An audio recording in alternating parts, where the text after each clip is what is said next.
It's kind of hard to really picture, isn't it, an aircraft just gliding through the night, totally unseen, totally silent, like a ghost. A phantom, yeah. Right, crossing continents, huge distances, and then delivering this massive punch with, like, pinpoint accuracy, even against targets buried way, way underground. Mm-hmm.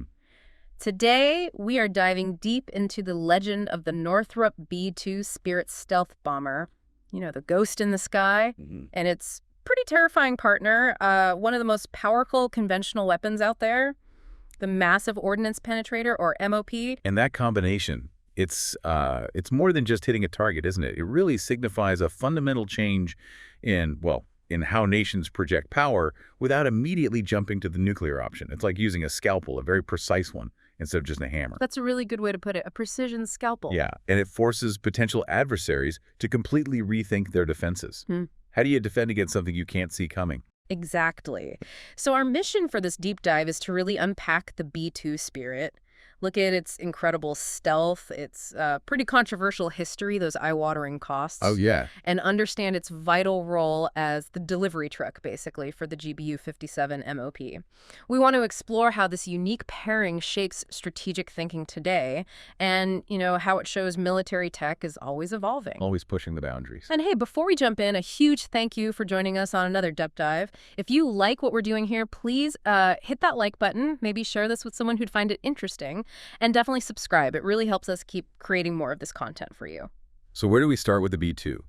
Its origins are fascinating, completely wrapped in secrecy from day one, almost like something out of a movie. To really get the B-2, you have to go right back to the start. Its origin story, like you said, super secret. This wasn't just, another bomber project. It started as a black project way back in 1979. Part of the Advanced Technology Bomber Program, the ATB, codename Aurora. I mean, how do you even start designing something so radical? Well, the radical part, the core of it, was the flying wing design. Yeah. No real body, no tail fin like a normal plane, just wing. Right. Now, that was bold. But Northrop, who built it, they actually had history with flying wings. They built the YB-35, the YB-49 back in the 50s. Oh, interesting. So they had some experience. Exactly. And that past experience was absolutely crucial because flying wings, they're inherently unstable, hard to control. Yeah. So they needed a really complex computer system, fly-by-wire, essentially.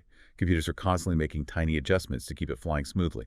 Makes an unstable design incredibly precise. So the flying wing shape, it's not just about looking cool or futuristic. It's key to the stealth, right? That's how it becomes the ghost in the sky. Absolutely central. Yeah, it's all about being low observable, penetrating defenses without being detected.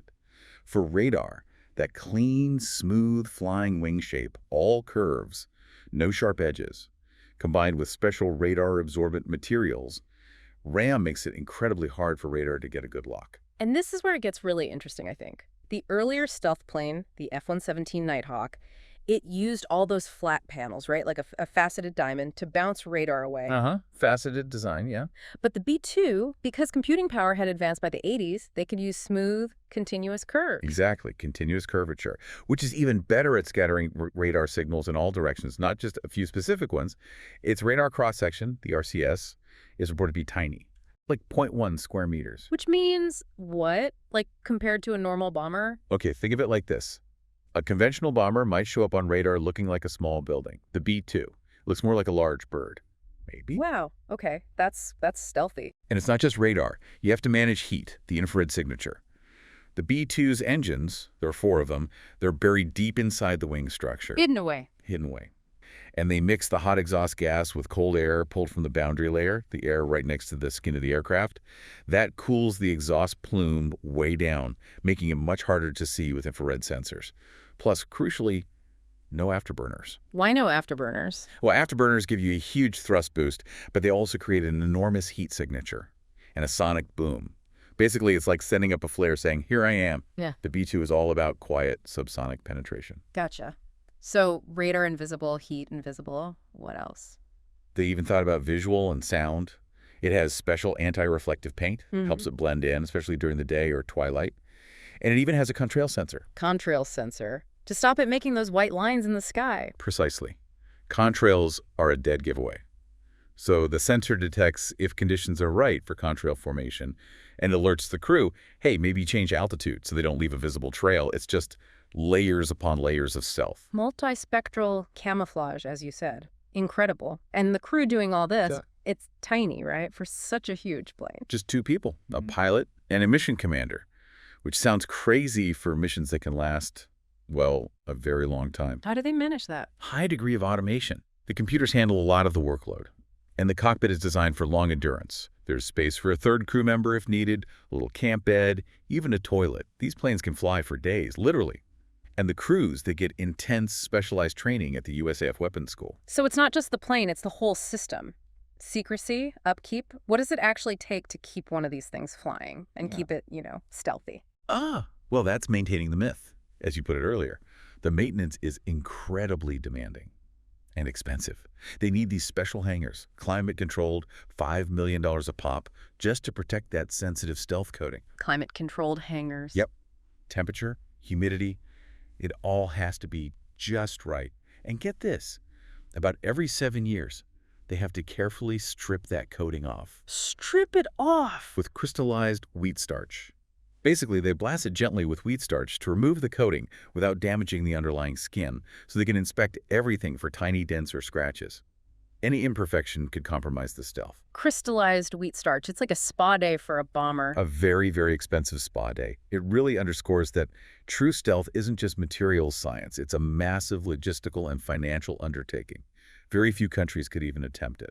Which I guess leads us straight into the costs and controversies, because meticulous care like that sounds expensive. Oh, it is. The B-2 program's finances have always been controversial. The average cost, when you factor in R&D, production, support, everything, it rings in at about $2.13 billion per aircraft. Billion. With a B. With a B.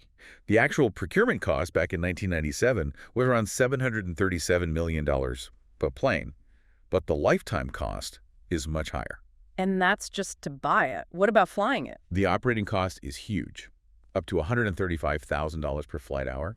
And the maintenance, the ratio is something like 119 hours of maintenance for every single hour it spends in the air. Wow. That's way higher than other bombers, right? Like the B-52. Oh, significantly higher than the B-52 or the B-1B. And those costs, plus a lot of pushback from Congress, and then critically the end of the Cold War. The whole reason it was built kind of disappeared. Exactly. The original plan was for like 165 B-2s, then it got cut to 132. Right. But ultimately, they only built 21. And now, after a couple of accidents, we're down to 19 in service. That decision dramatically shaped the U.S. bomber force for decades. And all that secrecy around it, the black project status, that must have caused issues too. People trying to leak secrets. It did. There were a couple of high-profile cases. A guy named Thomas Patrick Cavanaugh back in '84, and another engineer, Noshir Gawadia, in 2005. Both tried to sell classified B-2 technology. It just shows how valuable and sensitive this tech was considered. So, massive costs, fewer planes than planned. But the world changed. The B-2 had to change too, right? Its mission wasn't just about nuclear strikes on the Soviet Union anymore. Correct. Post-Cold War, there was a big shift toward conventional precision bombing. So they had to integrate new systems like the GPS-aided targeting system, GATS. And by 2004, a B-2 could carry up to 80 JDAMs, those GPS-guided smart bombs. 80 bombs from one plane. 8,500-pound JDAMs. That's a serious amount of precision firepower from a single stealthy platform. And they're still upgrading them, aren't they? Trying to keep this aging fleet relevant. Constantly. It's an ongoing process. They've done major computer upgrades, moving to fiber optics, rewriting software in modern languages like C, which makes it faster, more adaptable, easier to update for new threats. Future-proofing, essentially. They've had to modernize the radar, partly because the government actually sold off the radio frequency band the original radar used. Seriously, they sold the B-2's radar frequency. Seems that way. So, new radar required. Some planned upgrades, like a big defensive system modernization called DMSM, got canceled, but parts of that work got rolled into other cockpit upgrades. And there were still plans to enhance its nuclear role and add new cruise missile capabilities. So it's a ghost, but a very expensive ghost to maintain and upgrade. It feels like they're squeezing every last bit of potential out of a very small, very costly fleet. That's a fair assessment. But its time is limited. The plan is to retire the B-2 fleet by 2032. And what replaces it? The B-21 Raider, also made by Northrop Grumman, it's expected to be, well, perhaps more sustainable. A major reason for retiring the B-2 is that tiny fleet size. When you only have 19 planes, the cost per plane for maintenance and upgrades just becomes astronomical. It's almost uneconomical to keep fixing them. Okay, so the B-2 is the stealthy delivery system, but it needs something powerful to deliver, especially against those really tough buried targets. That brings us to the MOP, the Massive Ordnance Penetrator. What drove the need for such a, well, massive weapon? The driver was specific strategic concerns, primarily states like Iran and North Korea building heavily fortified, deeply buried facilities, especially for their nuclear programs. Like Iran's Natanz site. Exactly. Or the Fordo facility, which is built deep inside a mountain, and intelligence indicated they were enriching uranium to very high levels, close to weapons grade. These aren't targets you can easily hit with standard bombs. Right. And how did the U.S. think about hitting targets like that before the MOP? Were nuclear options considered? Why, yes. There was a long debate. The U.S. already had a nuclear Earth-penetrating bomb, the B-6111, deployed back in '97. And there were proposals in the early 2000s for new generation, the Robust Nuclear Earth Penetrator, or RNEP. But that sounds controversial, using nukes to hit bunkers. Highly controversial.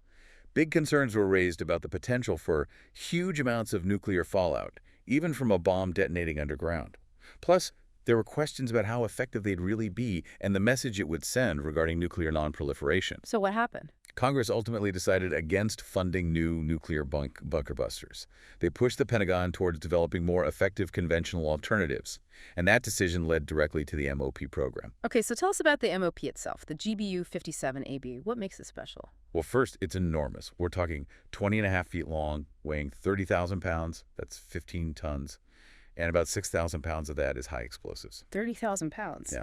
And its key capability is penetration.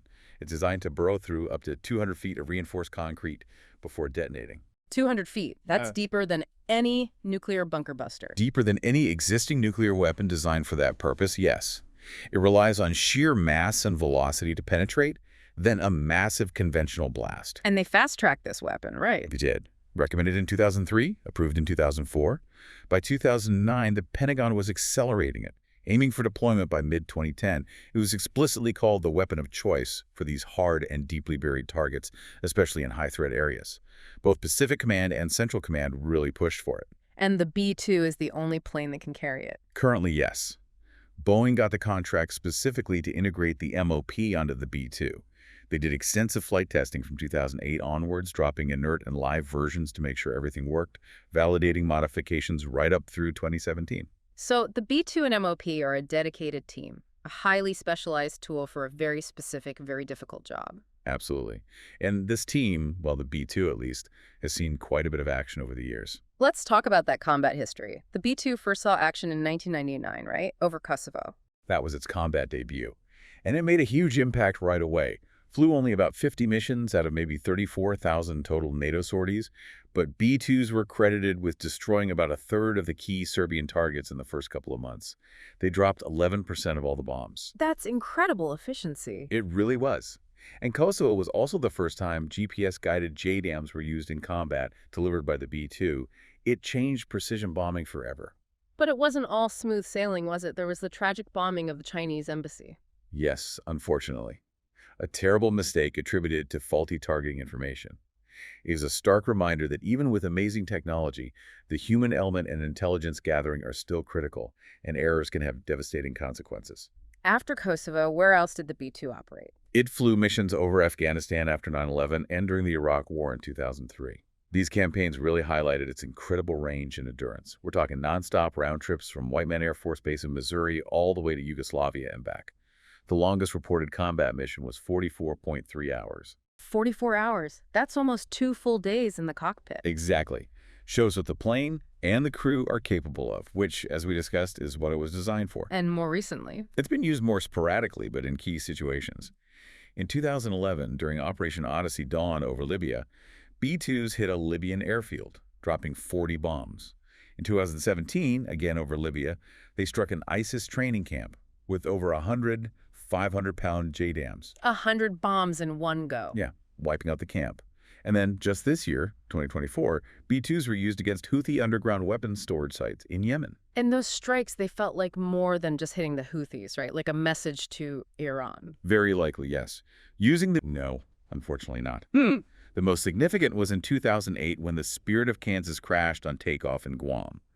Thankfully, the crew ejected safely, but it was a $1.4 billion loss.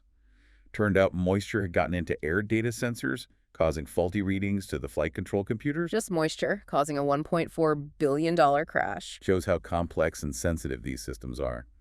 And then more recently, in 2022, the Spirit of Hawaii had an incident, emergency landing, fire damage. And they decided not to fix it.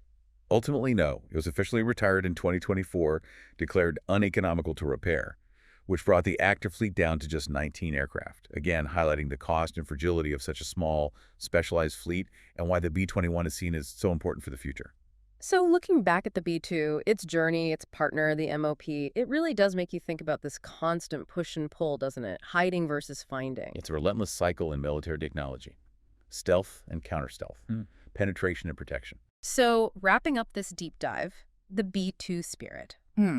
It's undeniably an icon, a marvel of stealth engineering. And pairing it with the Massive Ordnance Penetrator created this unique ability to hold even the most buried, hardened targets at risk, a capability that's still driving military thinking today. Absolutely.